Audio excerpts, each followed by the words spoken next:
Hey, what is going on, guys? In this video today, we're going to be going over 4 advanced tips specifically for controller Fortnite players. I guess maybe 1 or 2 of them could also be helpful for mouse and keyboard players, but again, this video is by a controller player for controller players, so no promises. And without further ado, let's get right into it. Alright, so the first tip for controller players actually has to do with Windows in Fortnite. And I know that may sound really strange, so let me explain what I mean by that. For a long time in Fortnite, if you played the game with a controller, for some reason, if you were looking through a window while aiming and shooting at an enemy, you wouldn't get any aim assist. It was a really annoying glitch, and it's not like shooting through windows is some super rare thing. You're gonna do it fairly frequently in-game. Luckily, that glitch eventually got fixed a few months ago, but not for everybody. At the time when the glitch was fixed, Legacy Aim Assist and settings were the only option available in the game, so with Legacy, you don't have to worry about this glitch. However, if you use the new Aim Assist and settings options, you're not gonna get any aim assist when aiming and shooting through windows. And the way I actually initially found out about this was when a Twitter user named EvolveJake tagged me in a clip of him demonstrating this issue, and I'll show that to you guys right now.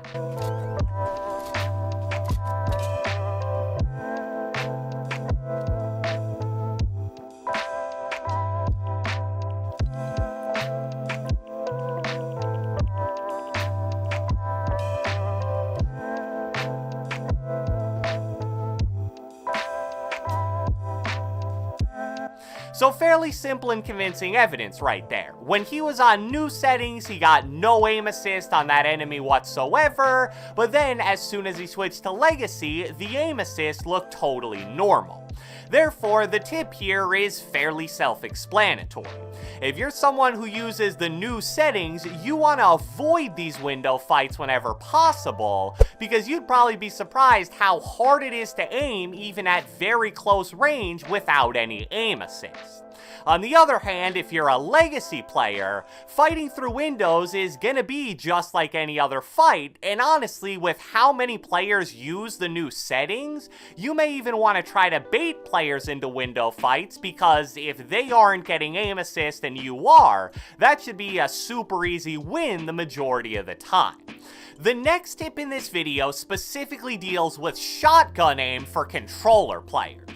A pretty easily correctable mistake that a lot of players make when using shotguns is where they have their crosshair positioned when moving around. What I've noticed that most people will do, especially when sprinting, is they'll almost subconsciously move their crosshair down a little towards the ground.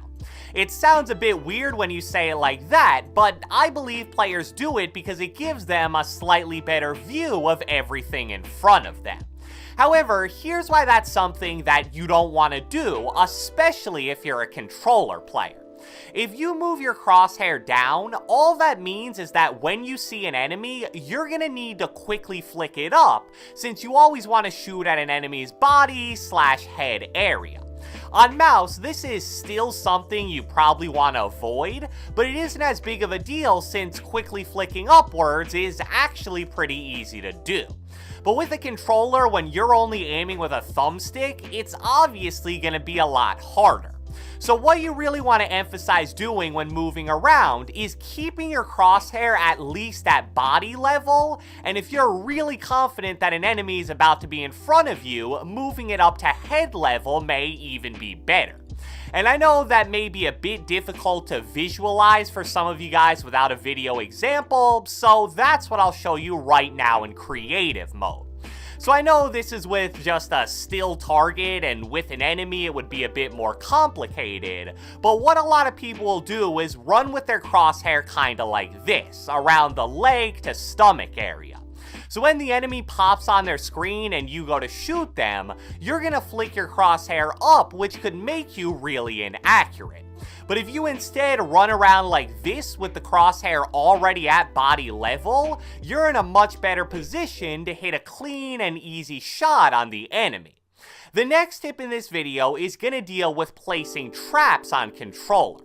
At least in my opinion, this is hands down one of the most buggy and overall annoying aspects of playing Fortnite with a controller.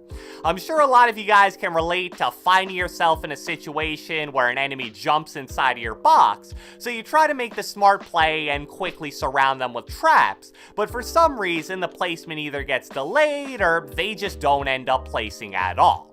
So I want to cover two things you want to avoid doing while placing traps that many of you guys may not even know about. The first thing you want to avoid while using traps is trying to place them through an enemy's body. Just imagine that every time you have a trap in your hand, there's a theoretical crosshair in the middle of your screen, just like there would be if you were holding a weapon. If that theoretical crosshair is positioned on the body of the enemy, the game isn't going to let you place that trap even if there's a wall behind them and you're in range. And I'll just show you guys a short little clip of that right now, but with a sentry robot simulating an enemy.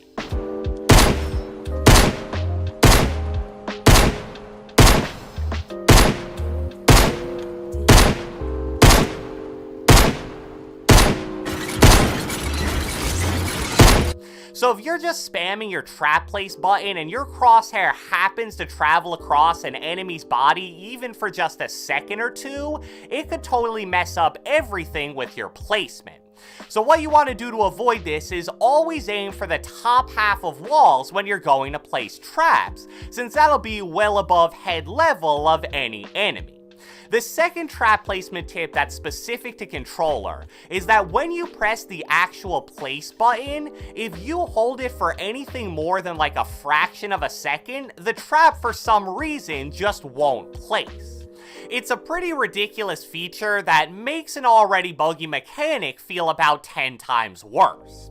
I mean, just imagine if a single-shot weapon like a shotgun didn't shoot if you did anything more than barely tapping your trigger, because that's pretty much how placing traps on controller actually works.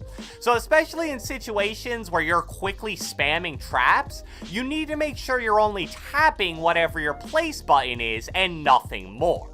The final tip in this video is more of an advanced / cool one than a super practical one, but I've seen a few people ask me about it already, so I think it fits here. Ever since Confirm Edit on Release was added to Fortnite at the beginning of Chapter 2, people have been asking for a similar setting that would basically be Reset Edit on Release. And even though that feature hasn't been added yet and may never be, there is technically a bootleg way to reset edits on release. So let me just transition into creative mode real quick, and let's use this wall as an example since it already has an edit in it, and let's just pretend that you want to reset it for whatever reason. And before we do this, you first need to know that my select squares button is RT/R2, and my reset edit button is LT/L2. So the first thing I'm going to do here is press my edit button to open the editing menu. From there, I'm going to press and hold RT/R2, which in this example will actually select a square, but that doesn't matter and it isn't necessary. Then, as I'm still holding RT/R2, I'm gonna tap LT/L2 to reset, and then as soon as I do that, I'm gonna let go of RT/R2. And as soon as you let go of RT/R2, the edit resets just like if this were Reset Edit on Release. You can actually do this pretty fast, as I'll showcase right now, but I'll admit that the timing of it is a little weird, and at the end of the day, it's the same amount of button clicks as just regularly pressing reset and then the confirm button. So maybe if you practice this a lot, you'll eventually prefer it over regular resetting, but like I said, it's probably more of just a cool thing to show to your friends than something with actual practical use. So, I hope you guys enjoyed this video, and if you watched the entire thing, be sure to let me know with a comment down the comment section below. Which number tip of the ones that I shared in this video did you find the most helpful or interesting? Be sure to leave a like, leave a comment, subscribe, turn on post notifications, do whatever the heck you want, and I will catch you guys next time.